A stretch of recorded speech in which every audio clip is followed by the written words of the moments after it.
So this is probably going to be part 2 of my autopilot. I'm going to do one that's inner city and one that's highway driving, because I think they're going to be long, and I think long videos like this can sometimes get boring.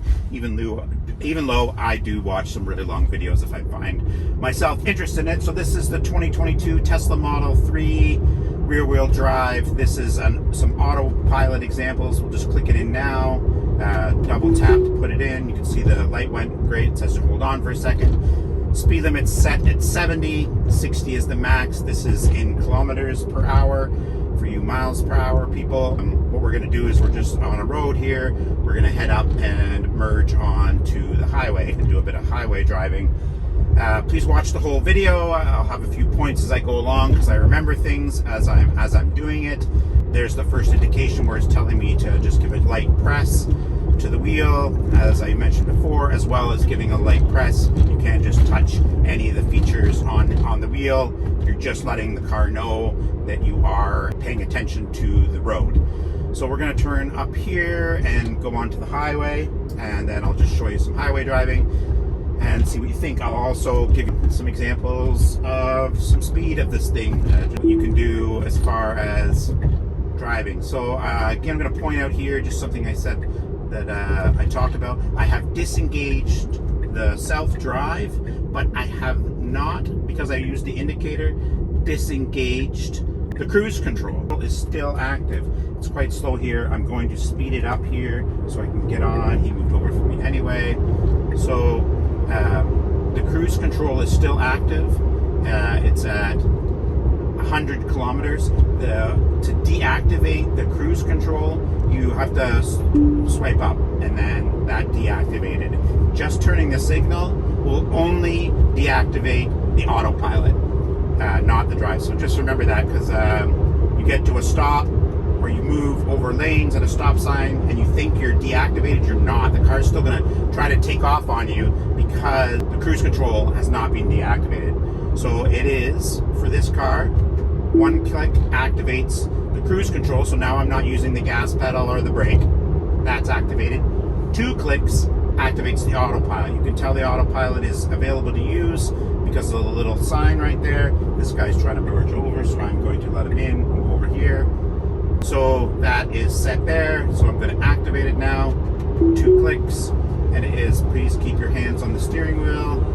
Okay, so the speed is a max here on this highway of 110 kilometers an hour. So I'm going to increase this up right now. It'll let me take it up to 140 on this, 140 kilometers an hour. And even at that speed, the guy behind me, I haven't quite reached there yet.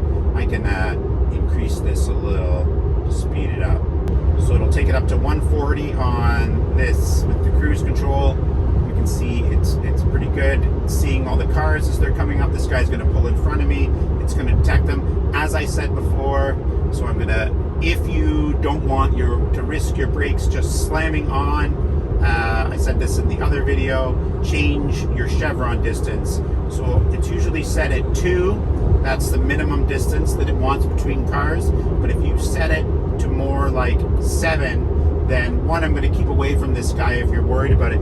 2, if he slams on the brakes, this car will slam on the brakes at the same time he is. So you're not going to get that bam, all of a sudden stop. Now obviously on a highway at 116, no matter what, you're going to feel that stop. But that's just a good way of, especially for the inner city driving, stop some of this. So this one lane on my right is going to end, so people are merging over here. We're going to merge onto another highway, and we'll see how autopilot handles this merge. I'm just going to keep my hands right on the wheel here. The car is still doing this. It's pretty trafficy at this merge, so we'll see how it goes.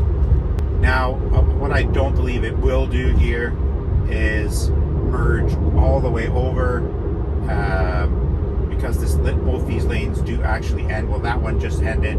Maybe this one doesn't. So it did that merge fine. I'm not sure, I have to test it, how it would do with that lane ending.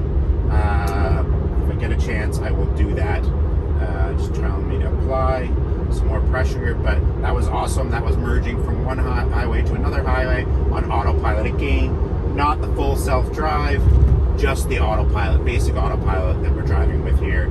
So it is pretty impressive. So I can't set any destination or anything like that. It's just going to the point I'm at and doing a great job there. Generally speaking, what I like to do is not stay in this lane when I'm on this. It's just going to ask me to apply. I'm going to go behind this guy. So again, cruise control stayed, so it is still keeping distance to that. The only thing that's disengaged here is the autopilot. I can engage it again by double clicking. So when you change lanes, all you're disengaging it is the autopilot, but not the cruise control. I'll just try not to make this video too long, so I'll maybe break it up, and as I go along, if I think of anything else to tell you, I'll turn it back on. So this is still going to be part of my video on autopilot on the highway, trying to merge onto a highway from an on-ramp. Just work on this right now. Red light, but we can go. Okay, so we'll get onto here. Now I'm going to engage autopilot. So autopilot's on. I'm not going to take it super fast. Let's see how this goes. Some cars in front anyway. So what my demonstration hopefully here is, I'm thinking this one here, when it goes on, the road just ends and it goes on to another car. I'm going to be very cautious with this. I don't need to do any damage here, but I'm going to just see, I'm hoping that this one ends, has a left off, or it might just add another lane to this highway. Let's speed it up a little bit right now. So I'm going 85 kilometers an hour. There is nobody in that other lane there.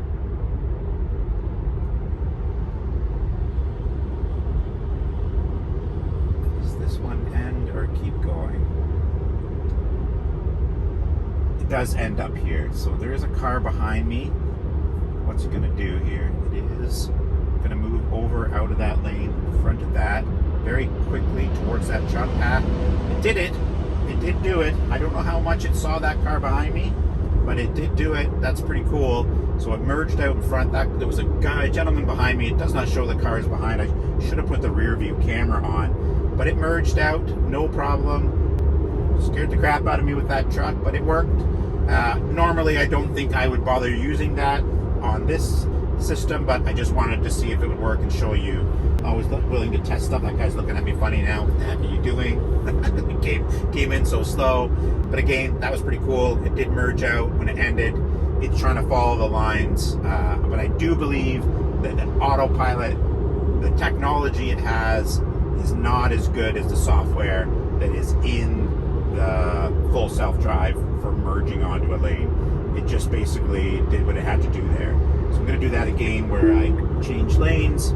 As I said, it disengaged the autopilot, but not the cruise control. I am going really slow, so I'm going to get this up really quickly, really fast. Let's get it up.